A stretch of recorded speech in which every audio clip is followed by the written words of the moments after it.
te bu ñu waxee c'est que man li ma la bëggoon a laaj foofu. maintenant nag Mamour Diallo. vas-y. man damaa comprendre xaw ma ndax yéen comprendre ngeen ko man damaa comprendre lan la procureur di xaar pour jëli Mamour Diallo.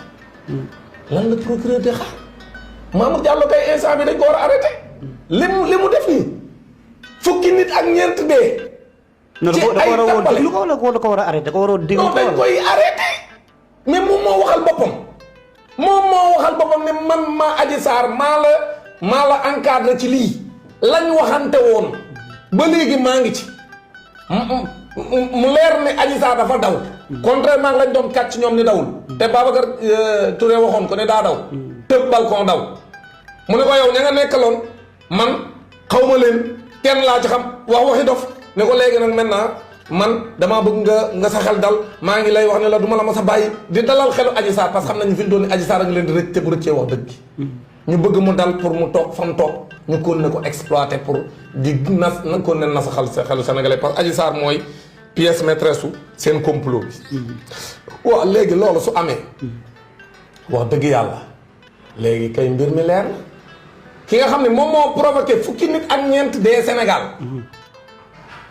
mais kooku mun ñu ko bàyyi ci mbedd mi muy taxawaalu moom ak ñi ma àndal actuellement li ñu war a def procureur li mu war a def mooy dem arrêté Mamour Diallo nu mu gën a gaawee dafa war a arrêté Mamour Diallo nu mu gën a gaawee parce que moo waxal boppam kenn waxalu ko ne maa nekk ci ginnaaw lii te lii mu nekk ci ginnaawam ciy tappale fukki nit ak ñeent dañ cee dee Sénégal donc léegi problème bi dootul Sonko ak Adji Sarr loolu moom leer na féete na boor loolu féete na boor loolu kenn waxtu ci man yàgg naa leen wax ne deal bi kalaate na ba ma koy wax yàgg na mais deal bi nag fi mu toll nii daa kalaate ba romb kalaate léegi nag li des mooy comme léegi donc leer na nañ ñi ne complot la woon loolu moom kenn amut képp koo am nit dëgg nga moom doo too weranteete ni moom lii moom complot la léegi li des mooy ki créé complot boobu bëggoon a rey Ousmane Sonko ndax li ñu ko jiiñ 94 milliards ak bëggoon a neexal njiitam Macky Sall ne ko sa adversaire bi la gën a solal dinañ fexe ba tëj ko ci kaso ba du dem élection 2024 yooyu yëpp ki ko jéem ciy tappale ba tappale yi leer nañ ni kon kii c'est un homme dangereux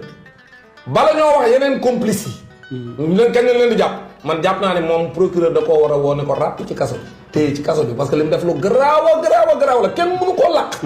d'accord mais léegi nag bu ñu paree ci loolu. ñu jël complice yëpp. waaw ña ca àndoon mooy ñooñu mu lim moom ci biir audio bi. moom Mamour Diallo ak ñoom àndal. ñu ngi dégg nga tur yi ñu lim. waaw ak ñan ca lim te nekkuñu fa woon nga xam dañ leen dem ci appartement yi nga xam moom lañ koy dëkkal. ak Sidi Amène Mbaye mi nga xam ne moom mooy xaritam lépp luñ def ñoo ci ànd ñoom ñaar parce que.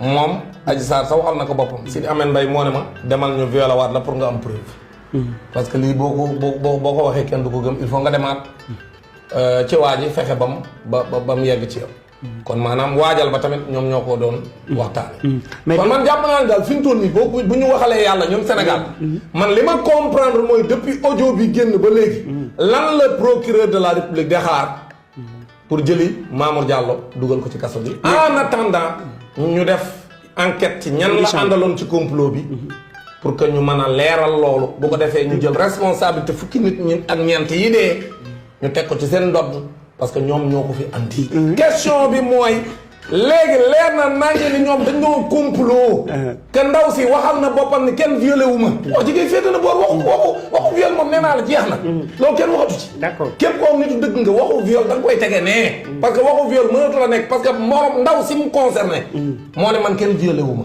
dëgg la te am na audio bu mu ko wax mu leer naan ji dina leer xam nga ñoom dañ doon wax ni voilà ñii li ñu wax du dëgg non attention nag bañ ko weddee man naan leen tey leen de ku ko weddi mooy avocat tappale katam mooy l'avocat du diable moom rek moo weddeekul de mais ñoom ñi nekk ci au cœur du dossier ministre de l'intérieur le procureur Bassirou Gueye ak niñ impliqué wu ci dossier Adji Sarr seen i jege ñaale weddiwul de ñoom it weddiwul dossier bi weddi ki ko def mooy tappalekat boo xam ne daa bañ Sonko ñëpp xam ne koo bañ moo taxaw weddi mais ñoom ñëpp bi ñu yëgee ni audio yi fuité na ak léegi ñi ci am tuuti lu ñuy sóor dégguma kenn ci ñoom ko wax ci mbir moom parce que xam nañ ni musiba am na d'accord waaw kon nag audio yi moom bu lépp génnee musiba dina am audio yi bis bu lépp génnee musiba dina am mais jàpp naa ne lépp génn amul njariñ xam nga loolu sax mooy li jot a génn benn audio bi génn leeral na lépp wax ji féete na boor ñoom xam nga woon ne Adji Sarr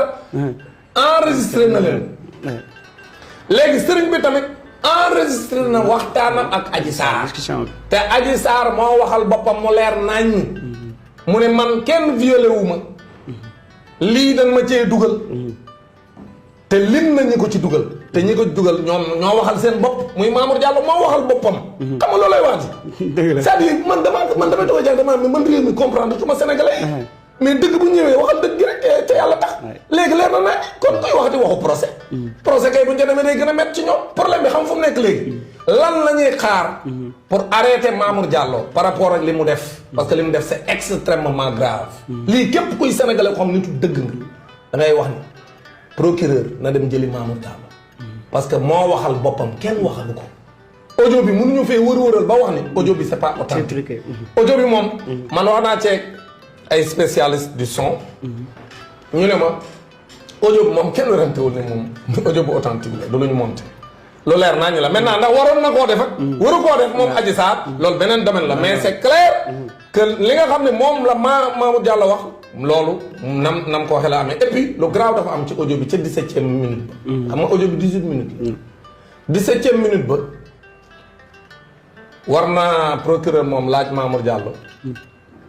ginnaaw bu ñu demee jëli ko téye ko.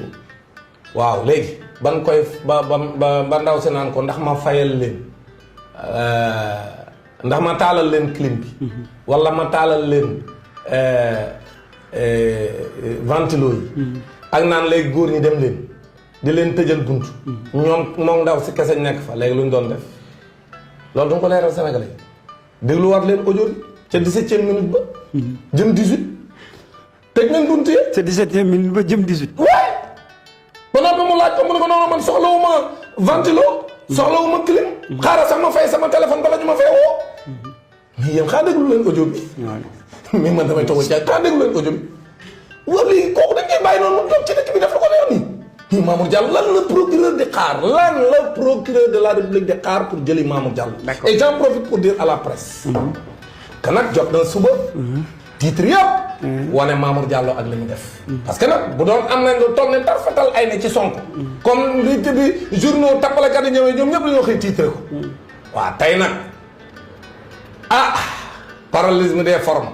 xanaa ñoom ñëpp journaux yëpp dañ xëy titre Mamour Diallo ak ñoom benn l'aveu de Mamour Diallo. Mamour Diallo passe aux aveux maa ngi leen jox ay titres yu neex suba incha allah presse bi. mais est-ce que dañuy xaar droit de réponse dama ni presse bi. nañ am taxawaay boo xam ne moom la sénégalais yi xaar ci ñoom. l'actualité c'est l'aveu de Mamour Diallo moom moo ni man maa nekk derrière le complot Adji Sarr li mu def mag ko def loo kon nag Adji Sarr maa ngi lay wax ne la bu ñu paree dinaa jël samay matuwaay pour wutal la passeport nga tukki nga génn Sénégal loolu la Mamour Diallo wax donc léegi mbir mi leer na kon nag presse bi mënuñu def leneen lu dul titre loolu Mamour Diallo passe aux aveux Mamour Diallo nee na moom moo nekk ci ginnaaw tappale bi nga xam moo indi fukki nit ak ñeent dee Sénégal ci coowal Adji Sarr Ousmane Sonko kon nag léegi comme loolu leer na bu ko presse bindee ba pare procureur de la République téye ko ne ràpp ci kaso bi comme ku ko defoon keneen koo xam se bëgguñu laa làq bu ñu paree nag ñu def enquête yi xool ñu mu àndaloon ci complot bi parce que bari na woo ñëpp parce que am na seen mbokk journaliste bu wax ne Bassirou Gueye procureur Bassirou Gueye parce que fii nul n'est au-dessus de la loi seen benn coordonnateur leeral nga xam ñoom ñoo nekkoon au cœur du complot tappale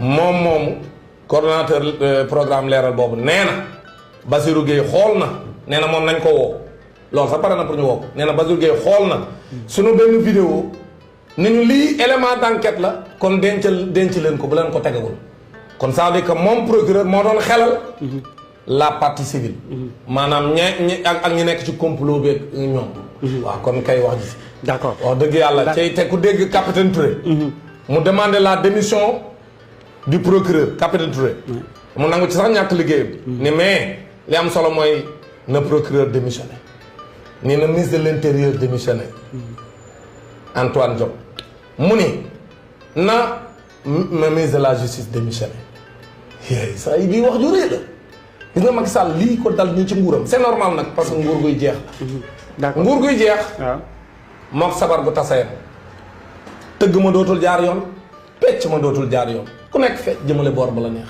foofu lañ toll actuellement comme moom 2024 mënta doon candidat moom président Macky Sall nguur yi fi jaar yëpp boo seetloo même président Abdoulaye Wade bi nguuram di jeex ci la affaire Diombass Diaw bi ñëw.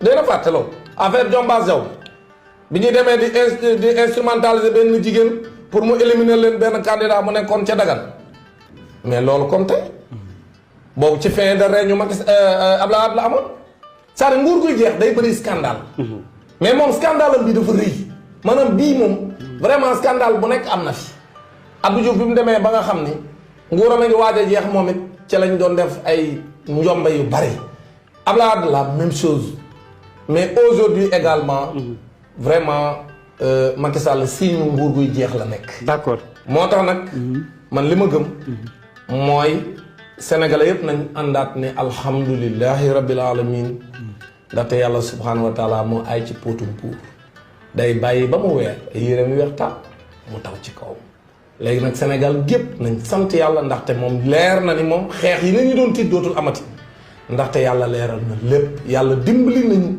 ba dossier bii incha allah xeex dootu ci amati parce que léegi xam nañ mbir mi nu mu demee leer na naññi ne complot bu leer la woon léegi nag li ci des rek mooy leeral ñan ñoo àndoon ak Mamour Diallo ci complot bi parce que moom nee na moom moo ko jiite loolu moom moo ko waxal boppam kenn waxalut ko léegi maintenant pour leeral kon ñoom ñi nga xam ñoo am responsabilité ci fukki nit ak ñeent yi dee ci ay tappale man pour man débat bi foofu la nekk léegi mais dootul débat wu procès foofu la mbir mi toll kon nag na procureur de la république jël responsabilité am ñoom sénégalais yëpp nañ exiger que procureur de la république bu bees bii na jël responsabilité am te le cerveau du gang bu ñu paree nag ñu jàpp ñeneen ñi benn par benn di leen enquête ak di leen téye ba lépp leer bu ko defee ñu teg leen daan ni leen war a daan pour que beneen nguur bu fi ñëwee parce que ñoom 2024 incha allah la ñuy jeexal parce que président Macky Sall jeexal na bu ko defee nag nguur gu fi ñëwaat nga jànge ci lii ni ñun mérité wuñ président boo xam dañuy jiite ba noppi nekk